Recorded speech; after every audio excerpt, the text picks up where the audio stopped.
Frank, when did you get an inkling that there was something amiss last night with the Knicks and Derrick Rose? Well, Jeff Hornacek at first told the media before the game that everyone was available except for the one rookie, Kuzmiskas, and then right before tip-off, they announced that Derrick Rose is not going to play and that he's not with the team. And I think what you just said about Phil Jackson is 100% right. So by 7 o'clock, the Knicks knew that he wasn't there, that Derrick Rose wasn't in the building. And by the time the game ends, Phil Jackson should be the one that has to get up there and explain to the media what the situation is. Jeff Hornacek every day has to address, why'd you guys lose? Why did you play this guy? Why'd you call timeout here? What's going on with this player?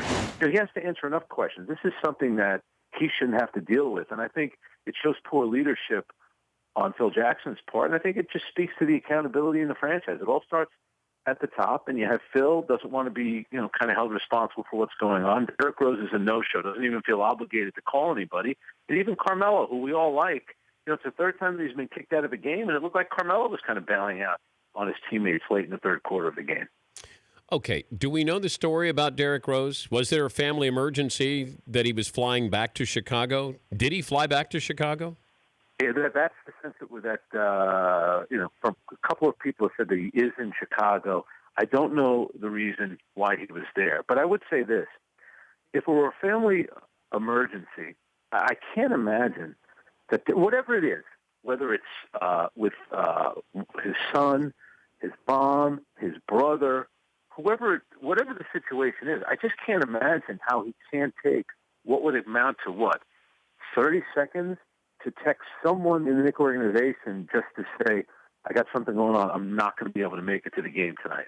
I can't imagine that you can't take 30 seconds out of your day. That's what it leads me to believe that it's not that. And maybe it's just him pouting. Maybe he's just upset with how things are unfolding in New York. If you go back to last season in Chicago, he showed up on media day and he was talking about his free agency, which was still 2 years down the road. So that's been a focus of his. And maybe he's thinking that the way things are going on in New York, this could impact his free agency. Maybe he's in a little bit of a mental funk right now. But I would also think that, let's face it, the money being thrown around in the NBA, if he has an okay season, which he's been having, he's having a better than okay season, he's going to make pretty good money. So I don't know why he'd be that worried about his free agency. He might not get Mike Conley money, $150 million, but he's probably going to get paid because everyone gets paid in the NBA. Well, okay, so did this have anything to do? He's been benched the last couple of games in the fourth quarter?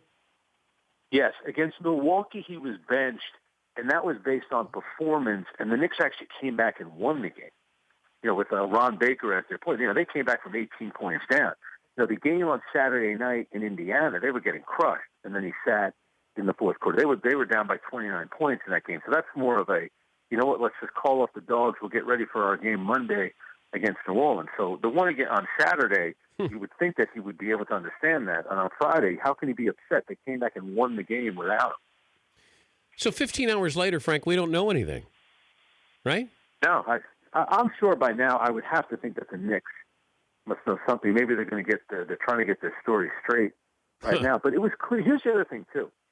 The Knicks definitely wanted it out there that they didn't know what the situation was with Derrick Rose, where he was, or why he didn't show up for the game. And that's what leads me to believe. I just don't think it would be a family issue. It doesn't make any sense because it's easy to explain away. I can't make the game tonight. I got something going on. It's an emergency. And then you move on from there. He didn't even give them a heads up on that, which leads me to believe that my guess is that it's just that he's pouting, that he's upset with something that's going on team-related. Maybe I'm going to be wrong about that, but I would guess by his actions, he's been in the league a while. He's a 28-year-old man. How would you not feel the obligation to alert your boss that you're not going to show up for work? What's the availability today? They practice at noon, so we'll probably get them at around 1 o'clock. We've had a bunch of over the years. There's been some interesting days up there at the Knicks practice facility. The one time, going all the way back to when Latrell Sprewell broke his hand on a boat during the off season. So there's been some crazy days. I think this one's going to probably crack the top 10, Dan. Is Carmelo there? I know he has the no trade clause, which was silly to put that in there, but I was following breadcrumbs with Carmelo. It just didn't feel like, he was saying to Phil Jackson in that cryptic way, but Is Carmelo there for the long haul? Do you think he ends his career as a Knick? It doesn't seem like anybody ever ends their career as a Knick. So I would say no to that one. I do think he'll outlast Phil Jackson. I don't think that Carmelo would ever give Phil Jackson the satisfaction of outlasting him in New York. And I also think, too, if Carmelo were going to leave, now he loves it in New York. I'm sure he doesn't like the situation right now. But there's very few teams that you could trade him to, A, because of his contract and also because where he would agree to go. Do I think he would agree to go to the Clippers? Yes, Chris Paul. It's L.A. He has a house there. Doc Rivers are a contending team. And then in the East, I really think the only team that he would consider would be the Cleveland Cavaliers with LeBron. And once again, a very good chance to get to a finals and win. Have fun today, Frank. We appreciate you joining us. Hey, Dan, every time I turn on TV, it's either you or Jennifer Garner in a commercial. I think you have her beat. I think you're in more commercials than she's in. My Lord. You got a great agent, Dan. Thank you, Frank. That's Frank Isola. He's got great hair. New York Daily News reporter. The Dan Patrick Show, weekday mornings on Audience.